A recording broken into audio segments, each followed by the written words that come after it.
Hello everyone and welcome to episode 8 of the Racing School series, where we're going to be talking a little bit about driving assists. Now, it's been quite a while since I've made a Racing School video. It must be well over a year. And for those of you who don't know what this is basically where I try to help improve your abilities at racing. I break it down into various different topics. For example, we've already done 7 videos on this that focused on racing lines, braking points, accelerating out of the corners, how to change gear and advanced cornering tactics and things like that. That's what it's all about, and I break it down as much as possible and try to explain myself as well as I possibly can to help you improve your racing abilities regardless of the game that you're on, whether it's Project Cars, Gran Turismo, Forza Motorsport, even a bit more arcadey games like Grand Theft Auto.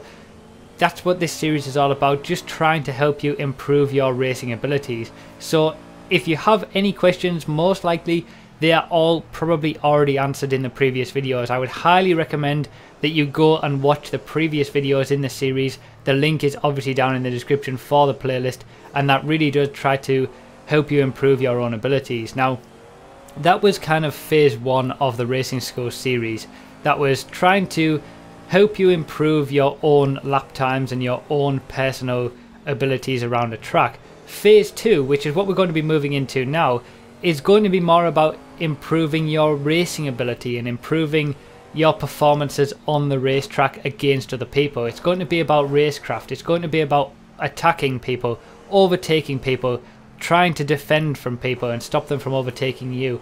All that kind of stuff, more to do with interactions with other drivers on the racetrack. I'll be using all sorts of examples as I used to do in the previous videos. This is a bit of an exception because there's not a lot really that you can say. There's not a lot you can sort of show as an example for driving assists. It's more to have a little bit of a discussion on it, and I'm going to get that in a few seconds. But yeah, the second phase of this series is going to be sort of all about racecraft, all about helping you improve your overall racing ability with other people in a proper racing situation like this, and it will apply to all forms of racing games including GTA. So the main topic of this video is driving assists. Now, for most racing games that you are most likely to play, Forza Motorsport, Gran Turismo, Project Cars has many driving assists. Even a lot of the PC simulators, I would imagine, have driving assists as well. It's all about basically trying to remove them one by one. So the ones that you really want to get rid of straight away without even really any thought are steering assistance and braking assistance. That's what they're called in Project Cars, but basically any assist that steers for you or brakes for you. So these are basically where you can go into a corner. If you're going into a corner too fast, the game will actually brake for you even if you're not pressing the brake pedal. If you're not turning enough going into a corner, the game will steer for you. Things like that, you really do want to turn those off straight away, because they are just completely fake and they're not going to do you any favors, and frankly you're probably going to be slower with them than just putting in 10 minutes to learn the car and actually find out how it works. So they're the first ones that you want to get rid of, but really the next one after that is any kind of stability management.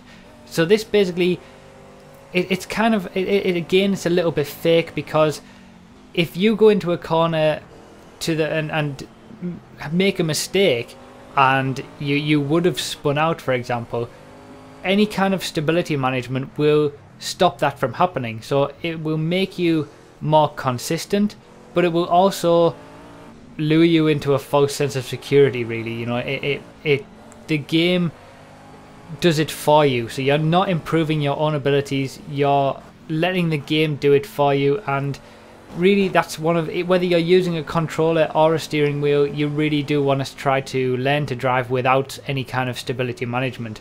Now, for this video, I'm not really talking about any kind of world record lap times or anything like that. Some games have it where using the assists is actually quicker at the very top level than not using assists because they are so broken. I don't necessarily agree with that. I think using assists should always be slower, but if you want to improve as a driver, then you need to be trying to turn these off. And stability management really is the first way to go with that. Turn that off and try to learn what the car is doing, because it doesn't give you the proper feeling of driving the car, and you don't get the feedback that you really should when you're actually driving these machines in real life. So the one thing that I'm not going to touch on in this video is the difference between manual gears and automatic gears. I have already touched on that in a previous video in this series. It's called Changing Gears.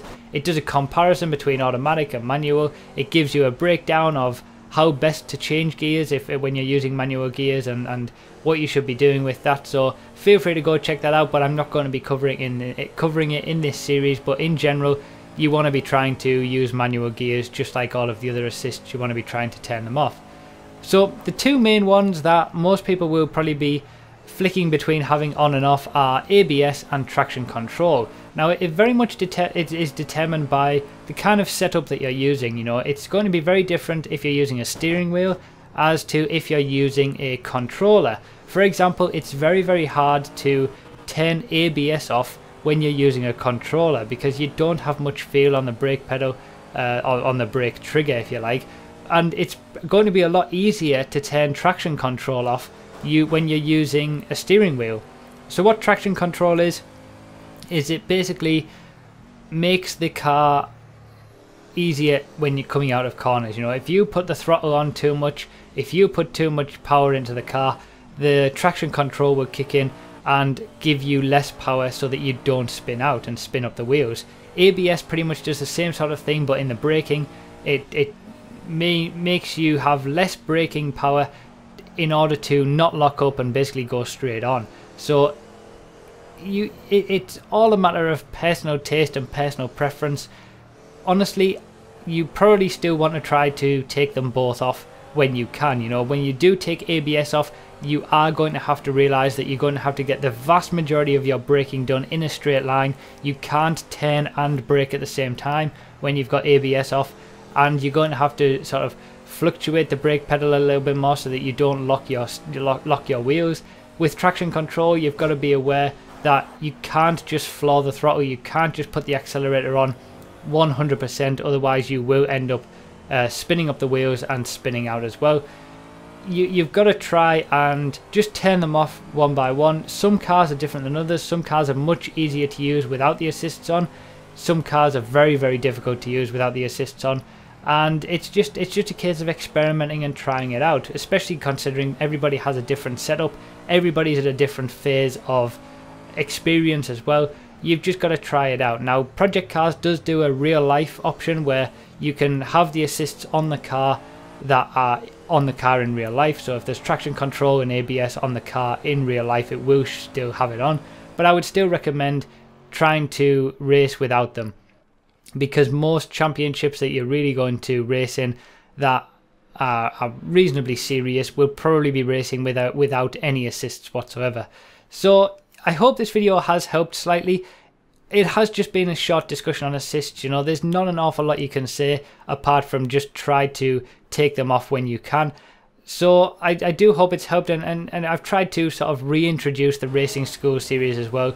And obviously we've got a lot of footage and a lot of help already there in this series that you should definitely go back and check out. There will be a link in the description to the playlist and at the end of the video as well. So I hope you're excited for phase 2 of the Racing School series that's still to come, all about racecraft. That will be in the next few videos. Thank you so much for watching. I really appreciate all your support as always, and I'll see you next time.